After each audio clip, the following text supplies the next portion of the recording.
Agradecemos su preferencia, dale la vuelta a la moneda y continuamos con más información. Nosotros al empezar el programa le decíamos que tenemos que analizar la ley que fue promulgada la pasada jornada por la presidenta Yanine Áñez. Esta ley que bueno, y es para llamar una convocatoria a las elecciones del próximo año 2020. Está con nosotros en ese momento Israel Quino, quien es abogado y periodista, exdelegado adjunto además para la promoción y difusión de los derechos humanos de la Defensoría del Pueblo de Bolivia. Doctor, bienvenido al programa. Buenos días. Muchas gracias, Cindy. Un placer estar en tu programa y un cordial saludo al pueblo boliviano a través de TVOF. Bueno, nosotros hemos conocido ya la pasada jornada. Ayer a las 11:15 de la mañana se promulgó esta ley por parte de la presidenta y es una ley que estaban esperando todos, ¿no? Que prácticamente esta era la tarea fundamental de este gobierno de transición y bueno, podemos ver que esta ley es bastante particular, ¿no? Tiene varias cosas que tenemos que desarrollarlas y por supuesto destacarlas también. Así es, ¿no? El mandato principal aplicada a la sucesión constitucional, al 170 de nuestra Constitución, dispuso un solo mandato para este gobierno de transición a través de la presidenta Áñez, que es la convocatoria a elecciones generales, ¿no? Y la Constitución le disponía 90 días para convocar, no para ejecutar un proceso electoral. Eso hay que diferenciar primero, ¿no?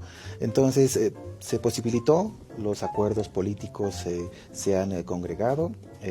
Esta ley tiene una particularidad que es producto del consenso, siendo que las fuerzas políticas, las tres que componen la Asamblea Legislativa Plurinacional, tienen diferentes representación, una mayoría de 2/3 que la tiene el Movimiento al Socialismo, UD y Partido Demócrata Cristiano. PDC, ¿no? Entonces, siendo minorías, han logrado consensuar con las mayorías un documento, hoy ley, que nos permite convocar a un proceso de elecciones generales. ¿Por qué elecciones generales? Porque no solamente se elige presidente y vicepresidente, sino también representantes supraestatales, diputados, senadores, pluris, unis. Entonces, tenemos un proceso eleccionario general. Pero algo que hay que tomar en cuenta, y seguramente lo haremos en un momento, es que por el tiempo que nos da esta ley, ¿no? De 120 días en cuanto a la administración del proceso electoral, va a casi coincidir con lo que van a ser las elecciones supranacionales para alcaldes y gobernadores. Y allí que habrá que evaluar si justificó o no el tipo de gasto y presupuesto que vayan a administrar las futuras autoridades del Tribunal Electoral. Claro, y bueno, precisamente, doctor, usted nos trajo unos cuadros además para que nosotros podamos ir analizando esta ley que fue promulgada la pasada jornada, porque hay varios aspectos que tenemos que verlos. Por ejemplo, el tema de la elección de los vocales del Tribunal Supremo Electoral como de los tribunales departamentales electorales. Ahora tiene una característica muy peculiar, muy diferente, por ejemplo, anteriores años que ahora, por ejemplo, tienen que poder hablar 2 idiomas, por lo menos, ¿no es cierto? El castellano podría ser aymara, podría ser quechua, como también tienen que haber representantes indígenas, además de mujeres, para los vocales, ¿no es cierto? Así es. Creo que podemos congregar en 3 elementos sustanciales el espíritu de esta ley, ¿no? El primero que tiene que ver con la institucionalidad electoral, ¿no? Recupera esta institucionalidad electoral, este órgano de poder del Estado. Un segundo elemento respecto a la delegación del poder. Y un tercero, creo que con el que hemos coincidido todos, respecto a la recuperación de la dignidad democrática del pueblo. Muy bien, acá tenemos precisamente unos cuadros que nos trajo usted, doctor, para que podamos analizar algunos puntos de lo que es esta ley, pero además con algunas sugerencias que quizás ustedes estarían tal vez presentando, ¿no es cierto?, en cuestión de los plazos que ya han sido establecidos, además, de esta ley. Así es, Cindy, me he permitido publicar ese documento digital y que tiene estos 3 elementos que hace un momento mencionábamos respecto a la fortaleza, que es una ley consensuada, y esos 3 pilares, ¿no? La institucionalidad electoral, la delegación del poder y lo que tiene que ver con la dignidad democrática. Y me animé a publicar inclusive una foto de la fumata blanca, ¿no? Y decimos, habemos ley, o sea, ya tenemos ley. Habemos, exacto. Si podemos tal vez apreciar la siguiente lámina, ahí tenemos algo importante, ¿no? Y hay que resaltarlo, estimada Cindy, no se aplicó el decretazo, ¿no? Significa que la presidenta, a pesar de las propuestas, a pesar de los anuncios que nos decía que tiene las facultades, como que tenía a más de una interpretación del Tribunal Constitucional, no aplica el decreto supremo y conjetura, más bien congregan en la Asamblea Legislativa Plurinacional este acuerdo que posibilita esta nueva ley con más de 20 artículos, 5 disposiciones transitorias y establece este parámetro de convocatoria. Y esto hay que destacarlo, doctor, porque precisamente se pensaba en realizar un decreto supremo para convocar a elecciones y demás, porque se pensaba que no se iba a llegar a ese acuerdo entre los representantes de la Asamblea Legislativa, y tenemos que admitirlo, también sí ha costado un poco poder llegar a un acuerdo, pero finalmente el que se haya llegado a acuerdos por parte de los tres diferentes representantes de los partidos políticos, eso es bastante destacable además. Es un hecho que hay que destacar de parte de la actitud del movimiento al socialismo, que teniendo los 2/3 ha posibilitado una ley consensuada, ¿no? Y que la posición de los proyectistas también de las otras dos fuerzas políticas han congregado este documento. Hoy tenemos ley, ahora nos resta por saber quiénes van a hacerse cargo de este proceso eleccionario. Exacto. Ahora vamos a la siguiente lámina, por favor. Bien. Respecto a la institucionalización electoral, Cindy, debemos resaltar esta ley, ¿qué cosas congrega entre otras cosas? Primero, la anulación de los comicios del pasado 20 de octubre. Esta facultad era una atribución, según la ley 026, del Tribunal Supremo Electoral, que los vocales, tanto departamentales como supremos nacionales, podían anular desde actas, mesas, ¿no? En ese caso. Pero esta ley, ¿no? Mediante esta ley se anula este proceso eleccionario con ese principio de legalidad, no así la vía de decreto supremo que decíamos. Otro elemento importante, que cesa a todas los actuales vocales electorales departamentales y del Tribunal Supremo. Si bien algunos están con detención preventiva, a los cuales debe respetárseles el derecho a la presunción de inocencia, al debido proceso, otros están con detención domiciliaria. Pero a pesar de esa condición procesal penal, todos ellos actualmente están cesados del cargo. Y algunos ni siquiera renunciaron. Ni siquiera, y existen otros que están prófugos, no se sabe en qué lugar se encuentran, quizás fuera del país, pero todavía en términos jurídicos estaban con el mandato y el cargo, si se quiere, de vocales electorales. A partir de ayer ya están cesados en el cargo. Otro elemento importante es respecto a la administración del proceso electoral, y la ley dispone un plazo, 120 días, a partir de la promulgación, a partir de la estructuración de las autoridades del órgano electoral. Si tomamos en cuenta el último mandato de esta ley de excepción, dispone que en 3 días, es decir, este miércoles, la Asamblea deberá sancionar también, emitir un reglamento de convocatoria para el Tribunal Supremo Electoral para elegir 6 vocales. De estos 6 vocales, 3 tendrán que ser mujeres, 3 tendrán que ser varones, y 2 de ellos indígena, originario y campesinos. Yo tengo una duda. Normalmente el presidente, en este caso la presidenta Yanine Áñez, tendría la potestad de poder elegir ella a un vocal del Tribunal Supremo Electoral, como también algún vocal representante en cada uno de los tribunales departamentales electorales. ¿Se seguirá manteniendo esto? Así es. En razón de la composición del Tribunal Supremo Electoral, existe un mandato constitucional que es una atribución de la o el presidente del Estado de designar de manera directa a su representante ante este órgano de poder. Vale decir que de los 6 que elija la Asamblea, la presidenta, en este caso, elegirá una vocal más o un vocal más. Entonces el Tribunal Supremo será compuesto por 7 autoridades nacionales en materia electoral. El otro elemento al que quizás habrá que tomarlo en cuenta son las composición de los tribunales departamentales electorales. Vale decir que si este miércoles tenemos el reglamento aprobado, ¿no?, con los cuales nos van a establecer los requisitos de convocatoria, los plazos de postulación que la propia ley ha limitado y nos dice a partir del reglamento se tienen 20 días para la convocatoria, la calificación, la evaluación y la selección. Selecciona la Comisión de Constitución, va al plenario y el plenario elegirá de todos los habilitados. O sea, es decir, que en 20 días ya tendríamos, ya conocería la población a los nuevos vocales. Habilitados. Entonces, en 3 días, ese reglamento, la Cámara de Diputados remite a las asambleas legislativas departamentales, Cindy. No te olvides que si bien la máxima autoridad departamental en un departamento es el gobernador, también tiene su órgano legislativo, y estas son los anteriores consejos departamentales, hoy asambleas legislativas departamentales, que también deberán hacer lo mismo que la Cámara de Diputados, sacar una convocatoria, la misma aprobada por la Cámara Baja, emitir la convocatoria, hacer que se postulen, califiquen, evalúen y designen. Lo que hacen las asambleas departamentales es solo remitir ternas, no pueden elegir. Estas ternas se remitirán a la Cámara de Diputados, y la Cámara de Diputados será la que designe de las ternas la composición de 5 vocalías en los departamentos, en cada departamento. Y hay una excepcionalidad que también plantea la ley.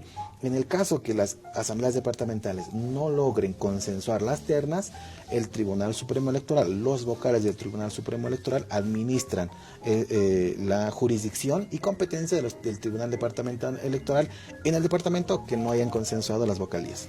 Se hablaba mucho además de que puede haber la participación, en ese caso de la representación, tanto el Colegio de Abogados, tanto el Colegio de Ingenieros, por ejemplo, o sea, representantes de estas instituciones que formen parte, que sean vocales electorales, ya sea departamentales o de los tribunales supremos electorales, precisamente porque había mucho miedo en ese tema. Por ejemplo, se esperaba que haya un ingeniero informático formando parte de los vocales, un representante del Colegio de Abogados, para que estén todos. Hay la posibilidad, quizás se tiene previsto incluirlos a ellos en la convocatoria, en esto que se dará a conocer de aquí a 3 días. Dentro del parámetro de la ley no está previsto que ninguna institución civil, ningún colegio, un organismo colegiado pueda participar como un ente de evaluación. Sin embargo, es también muy probable que quienes califiquen la Comisión de Constitución, mixta de Constitución, inviten, ¿no?, a los representantes de esas entidades para que puedan ser partícipes en cuanto a la transparencia de la convocatoria de este proceso. ¿Qué es importante lo que tú decías, Cindy? ¿Qué es importante la nueva composición? ¿Quiénes van a ser los futuros vocales del Tribunal Supremo Electoral y en el caso de los departamentales? Y la cuestión es, ¿puede ser un agrónomo? Puede ser un politólogo, un abogado, un comunicador social, puede ser un ingeniero en sistemas, puede ser un administrador de empresas, un economista. Hoy, actualmente, en el país no tenemos, ¿no?, una licenciatura, si se quiere, en el área específica, ¿no?, para administrar procesos electorales. Cuanto más las carreras de ciencia política llevan en su pensum, ¿no?, las materias, por ejemplo, organización de partidos, sistemas electorales, que es importante porque se van a administrar un sistema electoral a través de este proceso. Entonces, ¿quiénes deberán calificar? Los perfiles, cuando menos, deberían estar en estas profesiones, ¿no? Ya lo hemos dicho, tal vez politólogos, abogados, sin duda, porque se quiere una interpretación jurídica de las normas al aplicar el proceso.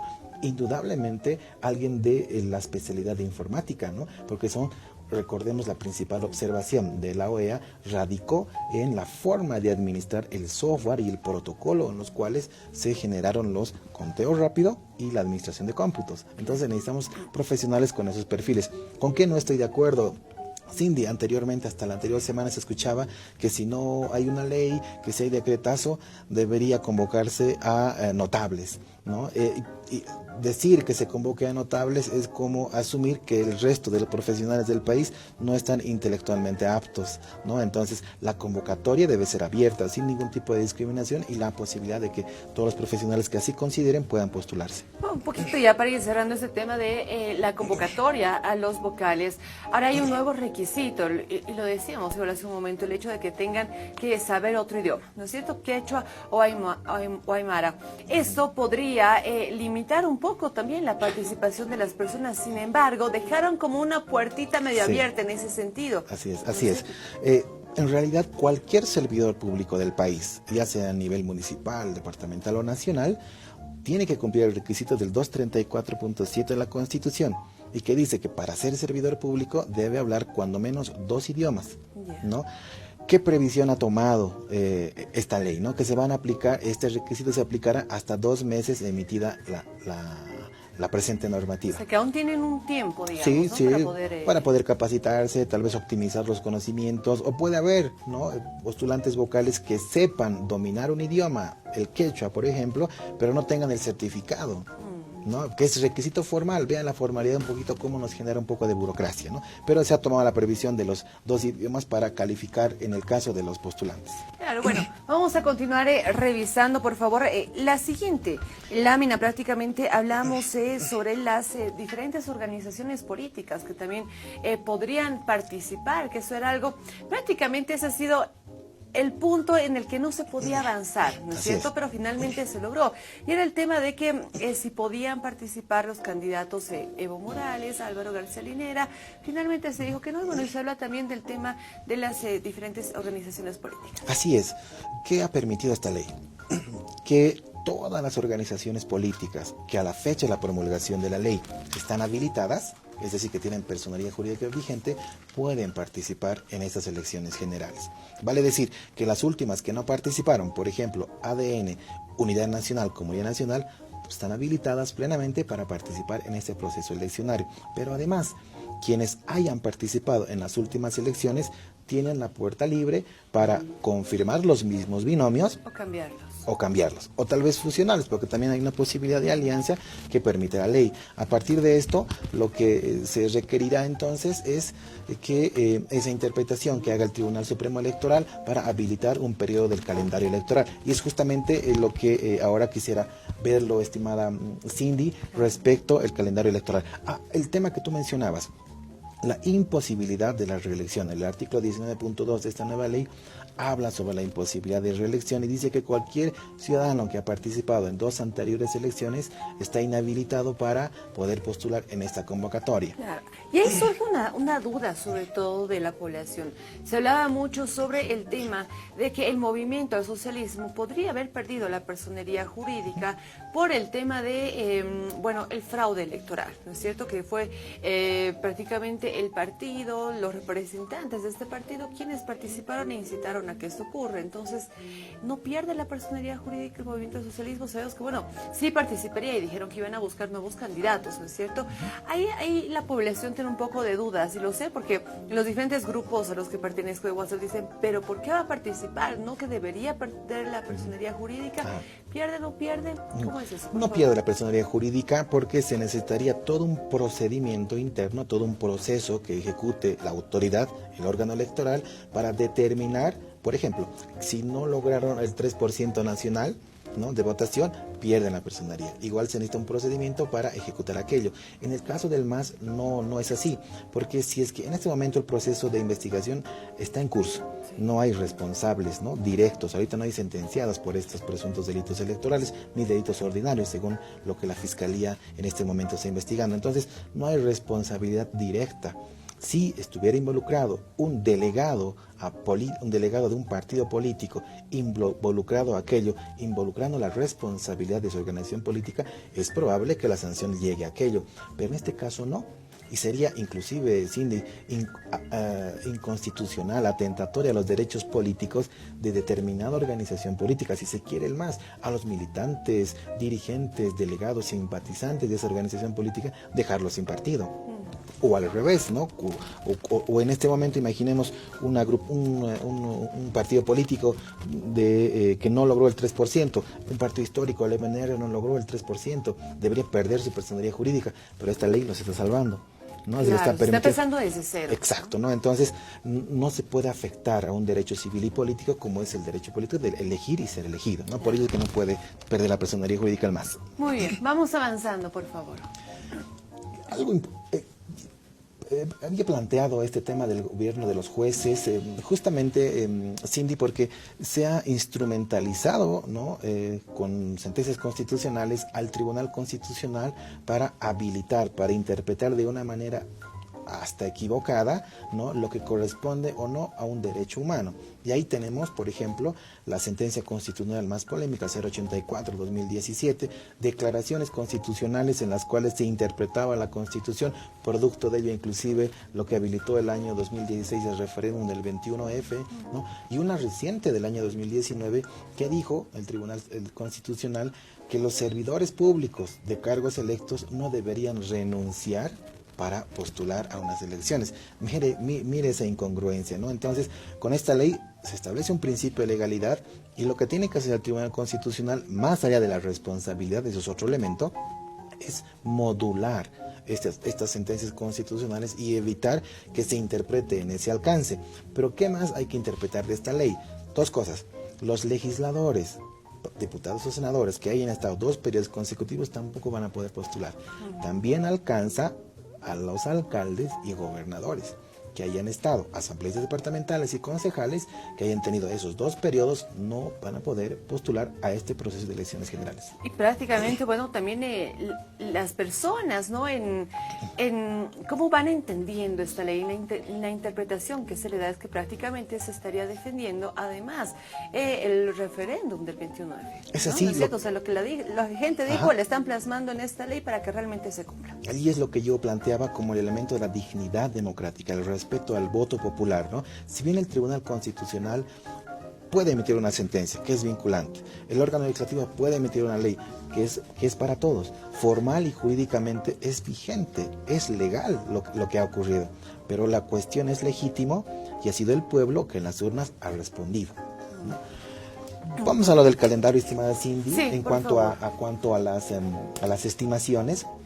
Y allí tenemos una primera propuesta, quizás si me ayudan con la siguiente lámina, por favor. Sí.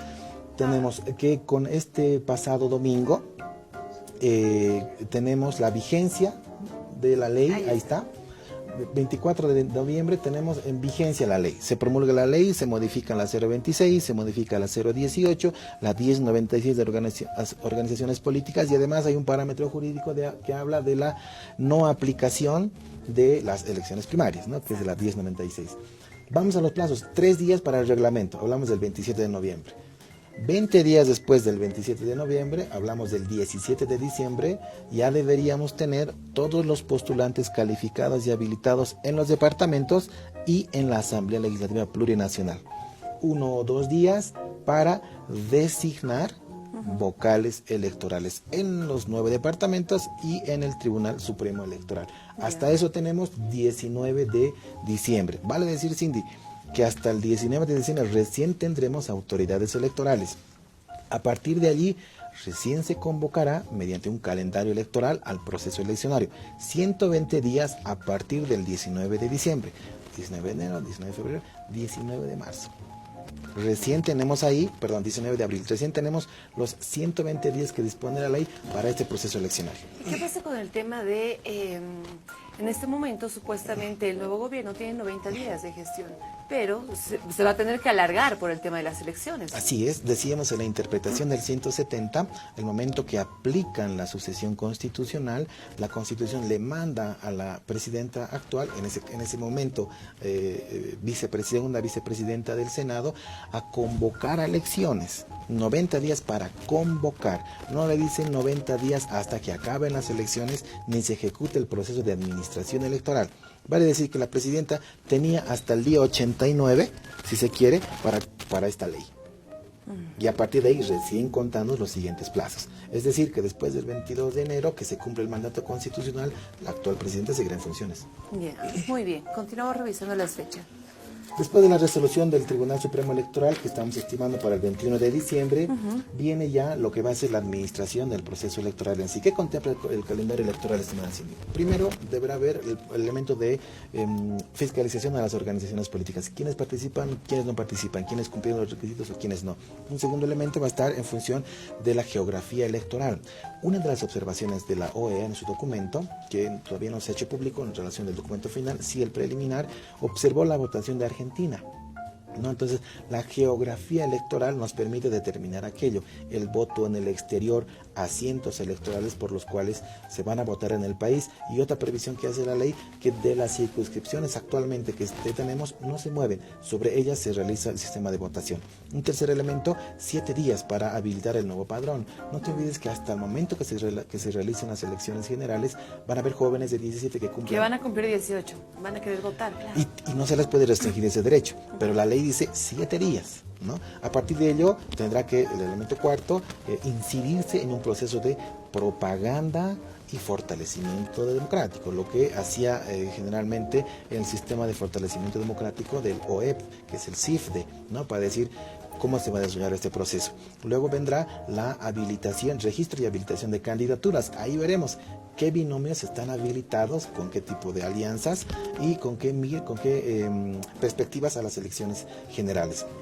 Posteriormente a ello tendremos el padrón, o más bien la jurisdicción electoral, nuevamente la delimitación de asientos, jueces, autoridades electorales, papeleta de sufragio. ¿Cómo va a estar compuesta la papeleta de sufragio? A partir de la habilitación de candidatos. Luego de ello tenemos la posibilidad de contemplar, por ejemplo, en qué fecha se realiza el día de la elección, si hay mesas anuladas, cuándo se repite la votación, y si es que los dos primeros candidatos no logran el 50+1, ni que el primero respecto al segundo tenga los 10 puntos de diferencia, se va a tener que prever un segundo proceso eleccionario para la segunda vuelta de 45 días. Y ahí está prácticamente, si vamos a la siguiente, por favor, porque ahí tenemos prácticamente que ya está incluso todo pensado, ¿no? En caso de que hubiera incluso una segunda vuelta, tenemos cuándo se llevaría a cabo la proclamación presidencial, por ejemplo, ¿no? En el caso que no habría segunda vuelta, asumiendo que no haya repetición de votación, ni ninguna eventualidad mayor, estamos hablando cuando menos de la primera semana de marzo o la última de febrero, en la cual ya habría proclamación de resultados. Ya. Pero ¿qué pasa a partir de la proclamación de resultados? Que es decir, quién ganó, en otras palabras. Se necesita primero la entrega de credenciales, otros 5 días. Después de la entrega de credenciales, otros 15 días para la transmisión del mando, ¿no? Entonces hablamos 20 días posteriores a la proclamación del resultado para que tengamos presidente o presidenta. Ya, y bueno, prácticamente tenemos hasta ahí los 120 días, hasta ahí, ¿no? Como se lo hubiera dicho. Y en caso de una segunda vuelta, tendría que ser 45 días después. Sí, habrá que los vocales del Tribunal Supremo Electoral tendrán que tomar la decisión después del 21 de diciembre si los 45 días de la segunda vuelta van a contemplar los 120 días de la ley o van a estar al margen de los 120 días. Es una interpretación que la propia ley le da a los vocales del Tribunal Supremo Electoral. Pero ¿qué se nos cruza, estimada Cindy, ya en marzo y abril? Elecciones subnacionales. Los alcaldes cumplen su mandato, los gobernadores cumplen su mandato. Y aquí es algo importante que hay que tomar en cuenta. Las últimas elecciones subnacionales le costaron al país 16.4 millones de dólares. Las últimas elecciones generales le costaron al país 31.4 millones de dólares. En los últimos 14 años se ha generado un recurso, un presupuesto para elecciones generales de más de 170 millones de dólares en procesos electorales. Entonces habrá que ver si vale la pena ir a 2 procesos electorales, uno seguido de otro, vean lo que significa el gasto, o fusionar ambos procesos. Eso es lo que te iba a decir. ¿Es posible fusionarlos? Es posible. Se congrega el Tribunal Supremo Electoral el 21 de diciembre. Tienen los vocales de los 9 departamentos. Ellos pueden solicitar y tienen esa facultad en cuanto a la Constitución de un proyecto de ley en materia electoral y pedir todavía va a estar funcionando en la Asamblea Legislativa, que generen otro cuerpo normativo, otra ley, que sancionen otra ley, que permita alargar el mandato de los alcaldes, tal vez hasta que se realicen las elecciones, será el tecnicismo jurídico, pero que permita fusionar ambos procesos. Puede ser que sea confuso para el elector votar 3 papeletas, alcalde, concejales, asambleístas departamentales, gobernador y presidente y diputados. Puede ser que sea confuso usar 3 boletas. Habrá que evaluarlo, pero ¿qué es lo importante? Existen personeros de la comunidad internacional, OEA, Naciones Unidas, que van a acompañar en términos técnicos y de asesoramiento, ¿qué va a ser lo más factible, ¿no? Quizás en cuanto al presupuesto, les reitero, estimada Cindy, 16 millones de dólares nos cuesta una elección subnacional. Si ese mismo presupuesto tiene un mismo calendario electoral que puede ser ejecutado en razón de este. ¿Una nacional cuánto? 31.4 millones nos costó esta última, ¿no? Entonces habrá que evaluar, ¿no? Si corresponde o si estamos en posibilidades financieras en cuanto al Estado, si 16 millones que pueden ser dispuestos para otra área, salud por ejemplo, justifiquen ese gasto, ¿no? Y por los tiempos habrá que fusionarlos, porque imagínense que se realice solamente las elecciones presidenciales, pero que además presidente, tienes una presidenta, tienes diputados, tienes senadores, y a la semana, ahora vamos por los alcaldes, ¿no? Entonces, el pueblo está de urna en urna, ¿no? Entonces, si bien es un proceso de legitimidad, ¿no? Si bien es un proceso de profundización de la democracia, hay que considerar esos factores, como en este caso el presupuestario. Claro, y también prácticamente el tema de confiar en los resultados, sobre todo, ¿no? Que hay muchas personas pueden decir, más allá de que la gente se confunde el momento de votar en tres papeletas diferentes, es el momento de contarlas. Así es. ¿No es cierto? Porque ahí es donde las personas podrían decir, no, es que yo no tengo la confianza. ¿Qué pasa si es que se confunden al contar y la ponen en este otro lado cuando en realidad el resultado era de este? ¿Eso es por qué? Porque lastimosamente se ha generado esa duda Sí, en sí. la población, ¿no es cierto? Entonces sí hay que analizarlo bien. Por lo pronto, tal vez quizás para concluir esto, podríamos decirles a todos los que están viendo el programa en este momento que la creación de esta ley, todos los plazos que se están haciendo es precisamente para que ustedes en sus casas además tengan la certeza de que van a hacer unas elecciones totalmente transparentes. Eso es prácticamente lo que se busca. Si bien son plazos muy cortos, se los puede realizar. Y prácticamente ahora no solamente están participando autoridades nacionales en la elaboración de esto y nada, sino están representantes de la Organización de las Naciones Unidas, de la Organización de Estados Americanos, está la Iglesia, todos los actores están ahí precisamente trabajando día a día, haciendo seguimiento para que ustedes no tengan ese miedo. Se prevé que estas sean elecciones totalmente transparentes. Así es, estimada Cindy, permítame resaltar en lo que último que usted decía, que hay que destacar el rol de los actores que están intercediendo para la pacificación del país. Un rol determinante de la Defensoría del Pueblo, que anoche en Cochabamba han logrado un acuerdo juntamente el órgano ejecutivo y el sector movilizado de pacificar Cochabamba. El día de ayer, 2 días, sábado y domingo, los miembros del órgano ejecutivo pacificar la última región en conflicto, distrito 8 en Sencata, en el Alto. Entonces, estamos teniendo resultados óptimos. Lo que el país quiere es paz y la esperanza, y lo decíamos, en cuanto a la recuperación de la dignidad democrática, elecciones transparentes. Sí, y la verdad hay que destacar nomás la labor que está realizando el gobierno, ¿no? Prácticamente dijeron, nuestra primera labor es el tema de la pacificación y, por supuesto, convocar a próximas elecciones. Ya tenemos una ley, ya fue promulgada esta ley para convocar a elecciones y vemos que realmente se están llevando a cabo estos diálogos con sectores sociales que estaban en conflicto y que ya salió humo blanco de prácticamente la mayoría de estos. O sea que estamos retornando a la normalidad y por supuesto nos damos cuenta que realmente el gobierno está cumpliendo lo que se había trazado. Doctor, muchísimas gracias por haber estado con nosotros. A ti, estimada Cindy, y comparto las apreciaciones tuyas respecto a la esperanza que nosotros tenemos en la designación de nuevas autoridades, y después tendremos también a un presidente o presidenta que el país necesita, y nuevamente a un escenario de paz. Queremos vivir en paz. Han sido días muy conflictivos, pero creo que es momento de darle vuelta a la página y celebrar la voluntad política tanto del movimiento socialismo como de las otras dos fuerzas políticas, PDC y UD, en la Asamblea Legislativa Plurinacional. Bueno, muchísimas gracias y esperamos tenerlos nuevamente en el programa para analizar más temas, tal vez cuando salgan después de esos 3 días, el reglamento, ¿no? Vamos a tener que analizarlo también. Gracias por haber estado con nosotros. Estuvo con nosotros el doctor, el abogado y periodista Israel Quino, exdelegado adjunto de la promoción y difusión de los derechos humanos de la Defensoría del Pueblo en nuestro país, analizando esta nueva ley que fue promulgada la pasada jornada por la presidenta Yanine Áñez para convocar a nuevas elecciones generales ya el siguiente año. Esperemos que sea así.